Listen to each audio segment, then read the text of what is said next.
16 снежня панядзелак. Вітаю, Белсадзум, з вами Сергей Пацасонны, а сёння абмяркуем.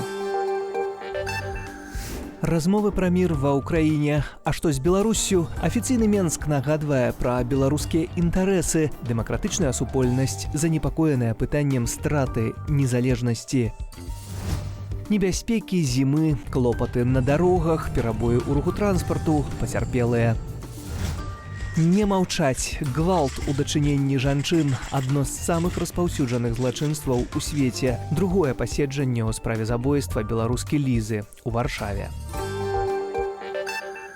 Перамовы пра мір ва ўкраіне, але з улікам беларускіх інтарэсаў.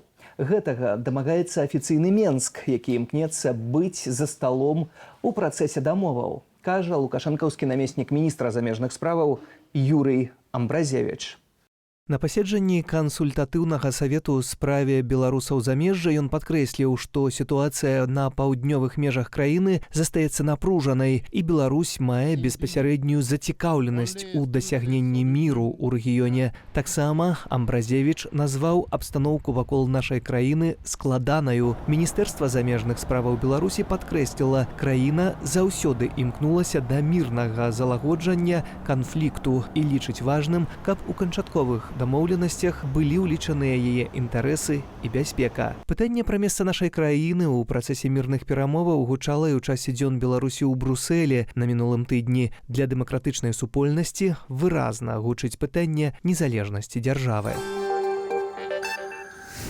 І працягнем спадарства гэтую тэму абмяркоўваць з Вадзімам Кабанчуком, прадстаўнік аб'яднанага пераходнага кабінета ў справах абароны і нацыянальнай бяспекі. Вітаю. Вітаю вас. Спадару Вадзім, тое, што мы чуем з МЗС Александра Лукашэнкі, намеснік міністра замежных справаў Юрый Амбразевіч кажа, што Беларусь павінна быць за сталом перамоваў. Трэба на гэта пагадзіцца? Адразу ўзнікае пытанне, а каго будзе прадстаўляць афіцыйны Мінск за гэтым сталом перамоваў? Яны в сваёй заяве сказалі, што шукаюць нейкіх гарантый бяспекі.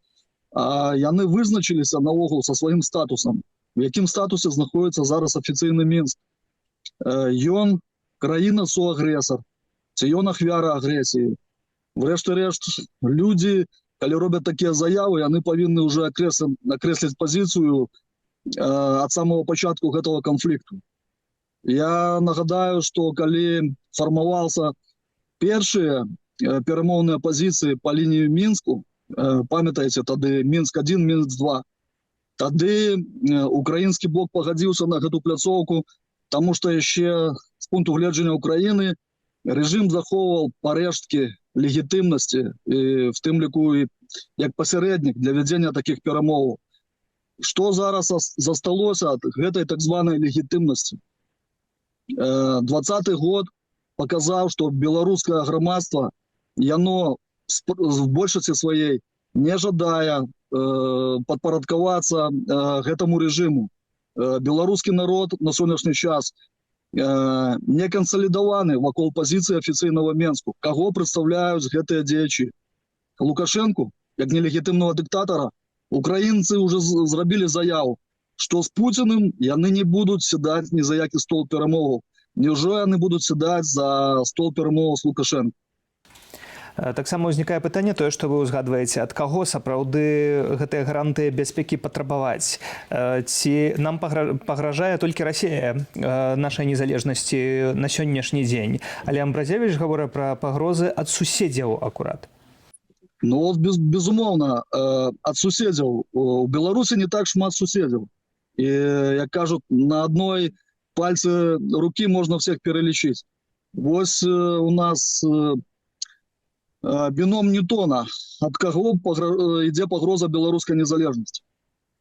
Тое, што яны давялі краіну до такого стану, што мы зараз амаль згубілі парэшткі незалежнасці, і в апошняй прамове Медведзева ёсць намёкі на тое, што Расія пасля, як вынік гэтага канфлікта, возьме суцішальны прыз у выглядзе іншых краін, намекаючы в тым ліку і на Беларусь. Вось гэта вынікі іхнай авантурнай палітыкі палзці на каленях в Расію, і вынікі фактычна баявых дзеянняў 22-го года, калі яны і лагістычна, і рознымі іншымі вайсковымі дзеяннямі падтрымалі ўварвання і надалі плацдарм для ўварвання в Украіну. І украінцы гэта вельмі добра запамяталі. І я нагадаю беларусам, што прадстаўніку ці то амбасады, ці то памежнага камітэта беларускага нават былі выручаны 30 серебряникаў Іуды за тое, што фактычна вот это декларуемое сяброўства паміж краінамі, оно было прададзена ў 22 годзе. Спадару Вадзім, а што з дэмакратычнымі сіламі за гэтым сталом перамоваў? Бо відавочна, што да перамоваў у любым выпадку дойдзе. Нехта лічыцца з голасам дэмакратычных сілаў беларускіх у Кіеве альбо на захадзе сёння? Мы праводзім кансультацыі з украінскім бокам. Я так разумею, па лініі кабінета адпаведныя кансультацыі праводзяцца і на захадзе, што голас вольного дэмакратычнай супольнасці беларускай, ён павінен быць пачуты, калі такія перамовы будуць адбывацца. Таму што мы паслядоўна сцвярджаем, што на сённяшні час дыктатарскі рэжым Беларусі, Лукашэнкі, ён не ёсць рэпрэзентантам беларускага народу. І адпаведна мы зробім все намаганні, каб голас дэмакратычнай апазіцыі быў пачуты. Хто гэта можа быць фізічна? Вы, як прадстаўнік аб'яднанага пераходнага кабінету ў справах абароны нацыянальнай бяспекі, ці уласна Святлана Ціхановская, як гэта можа выглядаць? Але я думаю, это ўжо збольшала тэхнічнае пытанне. Там, калі будуць вырашаны любая кандыдатура, я думаю, это будет годная кандыдатура з боку дэмакратычных сілаў. Магчыма, гэта будзе нават не адна кандыдатура. По майму меркаванню, гэта тэхнічнае пытанне. Але зусім не тэхнічнае пытанне пра гарантыі бяспекі незалежнасці. Не тыя гарантыі бяспекі, пра што кажа Амбразевіч, а тое, што Беларусь, па сутнасці, можа страціць незалежнасць у выніку гэтай гульні. Пагэтаму гэта зусім не тэхнічнае пытанне? Так, я разумею важнасць менавіта рашэнняў, якія будуць прынимацца па выніку, скажем так, канферэнцыі. Але мы все разумеем, што перад умовамі правядзення такой канферэнцыі павінна быць заканчэнне канфлікта в Украіне, ці прыпынення гэтага канфлікта. Я на сённяшні час, скажу вам шчыра, пакуль што не бачу перадумоў для того, каб гэты канфлікт быў спынены. Таксама кажа Амбразевіч пра тое, што абвінавачванні абсурдныя, нібыта пра саўдзел у агрэсіі. Можа, і старонку трэба перавярнуць паводле Амбразевіча, але ўсё ж такі ці гэта не тое, чаго хочуць чуць у еўразвязе таксама, каб размаўляць з рэжымам? Калі на думку Амбразевіча абсурдна то, што з Беларусі прылецела каля 700 ракет, взлетали вертолеты, летаки и пошли колонны танковые на Киев. Но я не ведаю, какие доказы еще надо спадару Амбразевичу. Максимум просто треба не частей тогда в очи промывать. Питание в том, что спадар Амбразевича его ведомства могут почать с больш легкой задачей. Хай они спочатку обновят амбассадора в Киеве. Принаймні поспробують. А потом переходят до больш складаних задач, удельничать за столом перамоваў. А афіцыйны Кіеў на гэта пойдзе? Зацікаўлены ў тым, каб амбасадар з Менску быў у Кіеве? Гэта ўжо пытанне да афіцыйнага Кіева. Я мяркую, што афіцыйны Кіеў будзе патрабаваць пэўнай пазіцыі і пэўных тлумачэнняў за все гады і за той час, які прайшоў з 22 года, з лютага. З аднаго боку тлумачэнне, але з другога таксама пытанне пра ўдзел лукашэнкаўскага войска ў вайне. Ці пасля таго, што адбылося ў Менску, калі быў Пуцін і падпісалі дамоўленасці, ці гэта не азначае, што ёсць па сутнасці пэўная гарантыя і небяспека таго, што войска будзе ўдзельнічаць у вайне? Перманентная пагроза заўсёды ёсць. Яна, больш таго, яна будзе павялічвацца з моманту пролонгацыі сваіх паўнамоцтваў, якія збіраецца правесці Лукашенко в 25-м годзе, таму што мы ведаем, што ўжо запланаваны вайсковыя вучэльні, як яны сказалі, буйныя па сваіх памерах, па маштабах. Плюс постоянные заявы о введении ядерной сброи, орешника на территорию Беларуси. І зараз з'явились заяви від МЗС, що офіційний Мінськ – це не той бок, який ескалює ситуацію. Господарство, так а чим ви тоді займаєтесь, як не ескалюванням ситуації? От гэтымі заявами, проведення гэтых мученняў, на військовій мові це називається проєцирование сили на весь регіон. Причому вони погрожають не тільки Україні, а й іншим країнам регіону. Пры гэтым сам Амбразевіч кажа, што НАТО гэта галоўная пагроза. Дык у чым тады пагроза ад НАТО Беларусі сёння? Наколькі мы ведаем по статуту НАТО, НАТО гэта абарончы блок. Я еще не ведаю ні адной канфлікта ці вайны, якую развязала НАТО. А от менавіта так званая союзная держава і галоўны чыннік гэтай союзной державы Российская Федерация, яны уже только за апошні час удзельнічалі в некалькіх войнах. І мы бачым, што па іх заявах яны спыняцца не збіраюцца. Так вось пытанне да афіцыйнага Мінску. Вы збіраецесь як гаранты стабільнасці в рэгіёне все ж таки з якога боку удзельнічаць в гэтых перамовах?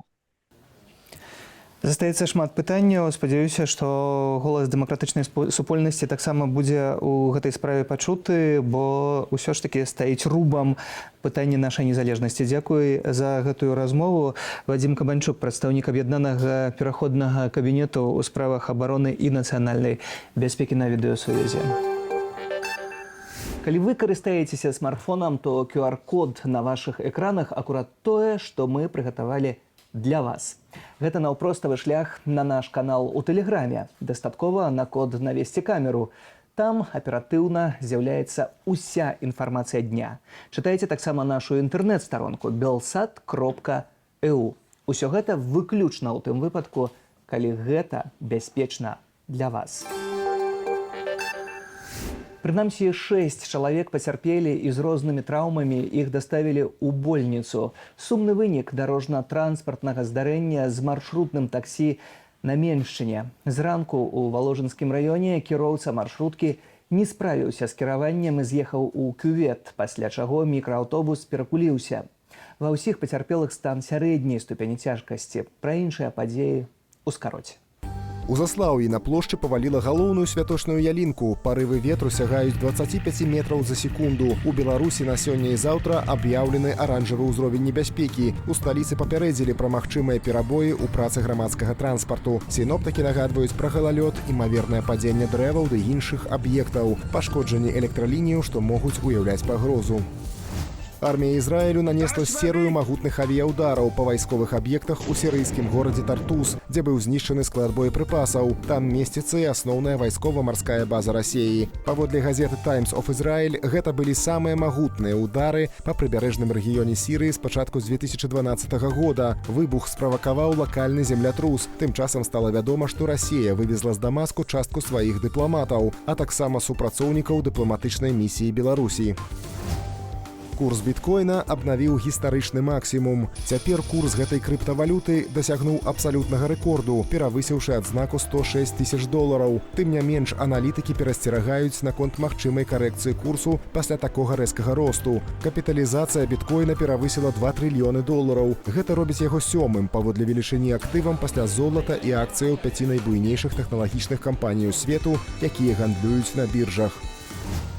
Старшыня кіроўнай партыі Паўднёвай Карэі «Грамадзянская сіла» Хан Тонг-Хун падаў у адстаўку. Ягоны сыход з пасады звязаны з палітычным крызісам у краіне, выкліканым імпічментам прэзідэнту Юн Сок-Ёлю, што быў падтрыманы парламентам з другой спробы. Хан Тонг-Хун адзначыў, што партыя ў складанай сітуацыі і мае патрэбу ў новым кіраўніцтве, здольным справіцца з крызісам. Аліна Шкурдай заваявала бронзавую ўзнагароду на чэмпіянаце свету па плаванні на кароткай вадзе. У Будапешце ў асноўны дзень спаборніцтваў беларуска фінішавала трэцяю на дыстанцыі 200 метраў на спіне. Гэта другі медаль для нашай каманды ў Вугоршчыне. Раней на 100-метроўцы брасам таксама бронзу заваяваў Ілля Шымановіч.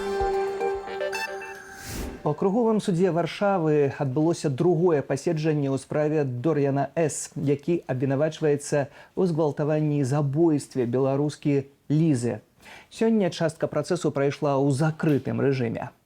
У панядзелак суд закрыў паседжанне для публікі, бо слухалі экспертаў, таксіколага, псіхіатра і сексолага, а таксама найбліжэйшых сваякоў абвінавачванага Дор'яна С. На першым паседжанні ў прысутнасці абвінавачванага былі зачытаныя ягоныя паказанні. 23-гадовы Дор'ян С. прызнаў віну ў частцы згвалтавання і рабавання, аднак не прызнаў, што меў намер забіць дзяўчыну. Абвінавачанаму пагражае ад 15 гадоў турмы да пажыццёвага зняволення. Прысуд у гэтай справе вынесуць 13 студзеня. А ўжо цяпер на відэасувязі праваабаронца і феміністка Наста Базар, вітаю. Вітаю. Наста, другое паседжанне ў справе забойства беларускай Лізы ў Варшаве часткова закрытае, бо сёння слухалі псіхіатраў, сексолага, таксіколага. Ці дастаткова ўвогуле гэтую тэму асвятляюць беларускія медыа? Бо мы, безумоўна, ходзім, нашы журналісты ходзяць на гэтае паседжанне. А вы як бачыце, ці не забыліся на гэтую тэму? Слухайте, добрае пытанне, дзякую вялікі, таму што насамрэч я даволі даўно адпісалася ад большасці навін, просто таму што гэта немагчыма ўсё ўвесь час кантэніваць і прымаць, але нейкія такія громкія справы яны заўсёды прасочваюцца, там праз рэпосты сяброў, сябровак і гэтак далей. І вось якраз такі пра першае паседжанне троху я бачыла, мне здаецца, якраз Белсат ці не першым надрукаваў, некалькі яшчэ таксама я бачыла, але агулам мне здаецца, што агулам тэма гвалту яна вельмі страшная, у тым ліку для беларускіх медыа, таму што беларускія медыа это частка беларускага грамадства, а мы даўным-даўно раслі ў сістэме нармалізацыі гвалту. І мне здаецца, што ёсць трошку такое, што калі мы будзем пра гэта меней гаварыць, то гэтага нібыта няма. Вось, я думаю, што недастаткова, я думаю, што пра гэта варта гаварыць не з пункту гледжання, што там будзе з гэтым забойцам, там, ці правільна яго прысудзіць, гэта таксама важна, але я б заўсёды брала трошку шырэй, таму што Ліза памерла, гэта трагедыя. Пры гэтым за лістапад я размаўляла з 4 беларускамі, якіх збілі іх партнеры альбо мужья, 3 з іх беларусы, 1 з іх добраахвотнік, другі з іх былы палізняволены. І пра гэта таксама трэба гаварыць. Гэта няёмкая, непрыемная тэма, але пакуль мы не будзем гэта агучваць, гэта не будзе мяняцца. То бок, здарылася, атрымліваецца, жудасная рэч, быў марш у арганізацыі, якога вы таксама удзельнічалі, а потым што, усе забыліся ці проста хочуць забыцца? Не, чакайце, потым не ўсе забыліся, потым яшчэ я атрымала велізарную хвалю хейта, таму што мяне папракалі ў тым, што гэта піярнакасць на краві, про тое, што каментары былі нават з жартамі пра маё прозвішча, мне здаецца, гэта ўжо ўзровень дзіцячага садка, кшталту можна пабазарыць. І вось гэта абясцэньванне для мяне таксама паказнік таго, што мы гатовыя высмейваць, мы гатовыя замаўчваць, мы гатовыя рабіць выгляд, што нічога няма, толькі не гаварыць пра гэта. Таму з аднаго боку у мяне няма рэсурсаў, каб працягнуць гэтую тэму, таму што я, безумоўна, лічу, што і працягам гэтай тэмы стаў хэштэг «Хопіць гвалціць», і які стаў беларускім міту па факту, так? І беларускі дзяліліся сваімі гісторыямі, але потым пачалі з'яўляцца гісторыі пра харасмент у беларускім грамадстве ў эміграцыі. І таму нядаўна з правой ініцыятывы, напрыклад, мы зрабілі справаздачу о сітуацыі харасменту, сексуалізаванага харасменту ў беларускім грамадстве эміграцыі. То бок я гэту тэму працягваю. Калі б у мяне было больш рэсурсаў, безумоўна, я лічу, што абсалютна кожнай жанчыне на гэтай зямлі трэба прайсці курсы самаабароны. На жаль, у такім свеце мы жывем. Таму, калі будуць рэсурсы, гэта будуць сістэматычныя, там, не ведаю, школа асертыўнасці ВНДО, гэта будуць сістэматычныя сустрэчы. Нам трэба больш інфраструктуры падтрымкі, таму што вось гэтая сітуацыя, пра якія я казала, што беларусак збілі, вось адной я не магу знайсці, дзе іх жыць. Бо у нас шэлтараў няма, польскія шэлтары занятыя, і яна вось зараз у Варшаве, я не магу знайсці, дзе іх жыць. Нам трэба гэтую інфраструктуру выбудоўваць наноў, пакуль ёсць гэтая праблема. Таму мне здаецца, што так, збольшага зрабілі выгляд, што ўсё прайшло, і дзякуй, і больш гэтага не чапаем, таму што гэта балюча. Балюча прызнаваць у сабе саміх, што як бы мы-то выехалі, але не толькі мы, але як бы нашыя звычкі, патэрны і гэтак далей. Сорамна, да, чаму, напрыклад, мужчыны пакрываюць мужчын, да, чаму прыходзяць жанчыны, напрыклад, да мужчыны, кажуць, вось, глядзіце, праблема ёсць, вырашыце, а яны не могуць вырашыць, бо гэта датычыцца іх сяброў, як яны будуць супраць сяброў ісці. І вось гэта рукапажатнасць, гэта кругавая парука, калі чалавек са сцэны кажа, я б'ю жанчын, ніхто з мужчын не піша ў Фейсбуку, слухай, а давай ты перастанеш біць жанчын. Але калі мужчына у цяжкай сітуацыі гэта самае і просяць дапамогі, шмат мужчын пішуць: дружа, ачуняй, мы з табой і гэтак далей. Вось у гэтым праблема, і гэта трэба мяняць. Але пакуль што гэта робяць такія, як я, і іншыя жанчыны.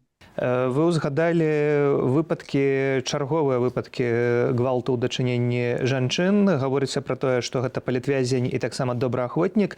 Гэта акурат тыя моманты, калі у беларускім дэмакратычным руху вельмі не хочуць пра гэта гаварыць, таму што гэта робіць нейкую пляму на ўсім руху, на ўсёй супольнасці і гэтак далей. Пакуль мы не можам гэтага агучваць, ну але чаму мы павінны маўчаць? Чаго баяцца? Это па-першае. Па-другое, мне здаецца, прыйшоў час уже, давайте будзем шчырымі, прайшло 4,5 гады. Прыйшоў час прызнацца, што мы ўсе розныя. У нас ёсць агульная мэта, але у нас такая мэта супраць усяго дрэннага, за ўсё добра. Але за што добрае? А потым аказваецца у прыватных размовах альбо ў каментарах, што мы за свабоду і дэмакратыю, але без ЛГБТК. Мы за пабудову новай краіны, але потым правы жанчын. Мы за эканоміку, палітыку, а пенсіянерам, прабачце, што рабіць у эміграцыі, якія не могуць атрымліваць пенсіі. І атрымліваецца, што яно вось так і зацягваецца. Што мне важна вельмі сказаць пра добраахвотнікаў. Мне не зразумела гэта рамантызацыя, гераізацыя не ў тым плане, што іх трэба абясцэніць. Безумоўна, я таксама адчуваю пашану і падзяку гэтым людзям, якія выступаюць за Беларусь, за Украіну, і я напалову украінка. І, канешне, я удзячна, але пры гэтым я ведаю асабіста не менш, чым 6 жанчын, 6 жанчын я асабіста ведаю, якія засталіся пасля пачатку паўнамасштабнага ўторгнення, якія разграбалі сваімі рукамі Бучу і Ірпень, якія вазілі і дагэтуль застаюцца і возяць і падарункі дзецям на Новы год, і машыны цягаюць туды-сюды і гэтак далей. Гэтыя жанчыны нябачныя, яны не лічацца добраахвотніцамі, яны не лічацца нейкімі гераінямі, але мужчыны, якія часам нават не бывалі на перадавой, але пабывалі ва ўкраіне і пафоткаліся ў форме, яны лічацца добраахвотнікамі, і пра іх нельга, яны непрыкасаемыя, і пра іх нельга казаць нічога дрэннае. Вось гэта мяне вельмі турбуе. І я лічу, што гэта супер несправядліва. Тое самае з былымі палізняволенымі. Безумоўна, я прытрымліваюся ў сваёй дзейнасці, падтрымліваючы дзейнасці такога прынцыпу. Калі ёсць мінус, я дапамагу чалавеку дайсці да нуля, да вось гэтай, сярэдняга ўзроўню, да? Але далей мы будзем з тобой размаўляць. Таму так, я буду ў тым ліку выступаць за палізняволеных, якія, напрыклад, гатовыя зжигаць на кастры ЛГБТК. Я думаю, што вы ведаеце такіх таксама. Я буду за іх выступаць, я буду таксама рабіць тое, што я магу, прынамсі, каб альбо іх вызвалілі, альбо для рэабілітацыі. Але я не буду потым з імі заадно, тому што гэта людзі, якія кажуць, што мяне не павінны існаваць. Як мы можам быць заадно? Таму, мне здаецца, прыйшоў час прызнацца, што мы ўсе розныя. Гэта нармальна. І для пабудовы нармальнага, дэмакратычнага грамадства якраз такі трэба прымаць гэту рознасць. Толькі тады мы зможам нешта разам пабудаваць. Пры гэтым атрымліваецца, што калі гвалт чыніць вядомая асоба, публічная асоба, то з гэтым яшчэ больш складана. Напрыклад, мы ведаем, узгадаю гэтую сітуацыю, бо я адзін з першых, хто публічна пра гэта казаў у сябе ў эфіры, журналіст Зміцер Панкавец, які страціў у выніку працу, але заявы не рабіліся на ўзроўні бажу персанальныя, заявы не рабіліся на ўзроўні радыё Свабоды персанальная. Гэта ўсё таксама імкнуліся замаўчаць? Мне здаецца, што так. І я б хацела нагадаць, што гэта гісторыя мае працяг, тому што, прынамсі, Зміцер піша, што ён падаў у суд на сваю былую жонку, і ці ёсць у яе падтрымка, мне пытанне. Безумоўна, я б хацела і таксама аказаць падтрымку, але чаму мы павінны зараз займацца тым, каб даваць падтрымку жанчыне супраць нейкіх проста нерацыянальных абвінавачванняў у чалавечай годнасці. Ахвяра, атрымліваецца, павінна даказваць, што яна не вінавата. Так. І тое самае, дарэчы, з гэтай гісторыі, паколькі гэта гісторыя публічна ўжо ў Фейсбуку, і жанчына назвала імя, я б хацела сказаць, што гэты добраахвотнік, ён чалец каардынацыйнай рады. І з гэтым нічога не зрабіць. Ці пра гэта ведаюць у каардынацыйнай радзе? Безумоўна, яна ім казала. І з гэтым нічога не зрабілі. І я разумею, што ў гэты момант колькасць маіх ненавіснікаў павялічыцца, але я лічу, што пра гэта трэба гаварыць. Таму што не было заявы паліцыю, таму што не было доказаў, таму што нібыта нехта яму пазваніў, ён сказаў, гэтага не было. І гэтага дастаткова, то бок мужчыне дастаткова сказаць, гэтага не было і справу закрываюць, а жанчыне трэба выклікаць паліцыю, даказаць, што яна не справакавала, даказаць, што яна не была там, не ведаю, п'яная ў кароткай спадніцы і так далей. Сур'ёзна. Усе жанчыны таксама розныя. Мы не добрые и дрэнные мужчины и женщины. Мы все добрые и дрэнные, потому что мы люди, мы розныя, да? Бывают розныя мужчины, бывают розныя жанчыны. Мы можем одно одному не падабацца, мы можем нерваваць одно аднаго, але ніхто ніколі не мае права падымаць руку. Ну ніколі, ні пры якіх умовах. Не падабаецца табе, злуюць сябе, правакуюць сябе, стань і зайдзі, але нельга падымаць руку. І таму так, я лічу, што трэба гэта гаварыць. Дзякуй за тое, што вы таксама гэтую тэму падымаеце, тому што я думаю, што я шукаю зараз варыянт, як все-таки зрабіць так, каб прынамсі КР сказалі сваю пазіцыю. Альбо сказалі, да, окей, але гэта наш, таму мы будзем за яго, альбо не сказалі, так, окей, таму што заява ў паліцыю пададзена. Сапраўды таксама апелюю, калі каардынацыйная рада у каардынацыйнай радзе прадстаўнікі ведаюць пра тое, пра што кажа Наста Базар, то калі ласка зарэагуйце, зрабіце публічную заяву, бо гвалт гэта тое, на што не можа быць аніякай згоды. Наста, вяртаючыся да справы да сённяшняга працэсу, як вы ўспрымаеце слова абвінавачанага, які кажа, што ён не хацеў забіваць? Слухайце, цяжка. Я, мажліва, ён кажа праўду, але вынік-то ёсць. І мне здаецца, што гэта таксама пра адказнасць. Мне здаецца, што мы трошку таксама знівеліравалі разуменне адказнасці, так? Я нясу адказнасць, але я ж не бачу, як мае дзеці растуць, таму я магу не плаціць аліменты. Я ж не бачу, што ім 3 разы на дзень трэба есці, што іх нага расце кожны год, што ім трэба купляць рэчы. І можна не плаціць аліменты. Я не бачу гэта, да? Я выпіў, я не хацеў забіваць, але так атрымалася. Я магу уявіць, што ён верыць у гэта сам, але вынік ёсць такі, які ёсць. І за свае дзеянні мы павінны несці адказнасць. Таму мяне больш уразіла тое, што ён яшчэ спрабаваў на некага спіхнуць адказнасць, і мяне вось гэта, дарэчы, вельмі уразіла тое, як у тым ліку беларускія медыа падхапілі гэта. І я лічу, што нельга пра гэта казаць, таму што гэта распальвае варожасць яшчэ больш. Калі вы памятаеце, я кажу пра тое, што яму нібыта нешта падсыпалі канкрэтныя нацыянальнасці людзі. І вось гэта, канешне, ўжо у мяне ўражанне было, што гэта проста адвесці ўвагу, гэта проста вось распаліць яшчэ нейкую там срач, адвесці ўвагу ад галоўнай падзеі, ад галоўнай трагедыі. Вось, працэс закрыты, але мне вельмі радасна, што Мартынка, гэта украінская арганізацыя, якая ў Польшчы, яе кіраўніца Насця Падарожная, яна, якраз такі, Марцінка займалася пахаваннем Лізы, Марцінка падтрымлівае партнера Лізы, і яны дасягнулі таго, каб прысутнічаць на судзе. Не ведаеце, сёння яны ёсць, але на першым судзе яны былі, і гэта таксама трошку дае давер, што прынамсі будзе нехта, хто раскажа, як там насамрэч ідзе справа. Сексолог, псіхолог, так, гэта ўсё вельмі важна, але пытанне ў тым, што вынік мы маем такі, які маем. І з гэтым трэба нешта рабіць. І калі чалавек можа сказаць, што я напіўся і не ведаў, што рабіў, але калі яго асудзяць, то іншыя падумаюць, можа быць, я тады не буду напівацца настолькі, каб не памятаць, што я, напрыклад, душыў жанчыну пры ўсіх на імпрэзе святочнай беларускай, бо я быў п'яны. Это ўжо пра другую гісторыю, але тым не менш, адказнасць ніхто не здымае. А ў выніку здарылася трагедыя і маем тое, што маем. І самае галоўнае ў гэтай сітуацыі, канешне ж, не маўчаць. Незалежна ад таго, хто чыніць гэты гвалт. Вядомы чалавек, невядомы, больш вядомы альбо менш вядомы, заслужаны ці не. Дзякуй, Наста, за гэтую размову. Праваабаронца і феміністка Наста Базар на відэасувязі. Варта пра гэта размаўляць. Гэткія тэмы прынёс панядзелак. Дзякую, што былі разам. Для вас працаваў Сергей Пацасонны. Да сустрэчы.